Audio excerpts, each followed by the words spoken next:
इतने 200 किलोमीटर तक लोग अंदर आके अतिरेकी घुस जाते हैं, तो तुम्हारा इंटेलिजेंस क्या कर रहा था?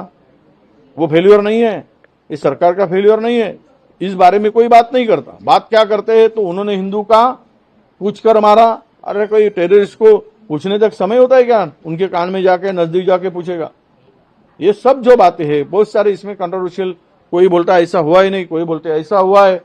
अशा प्रकारचे स्टेटमेंट्स देऊन जे काही मृत्युमुखी पडलेले आहेत त्यांच्या नातेवाईकांच्या जखमेवर मीठ चोळणं चाललं।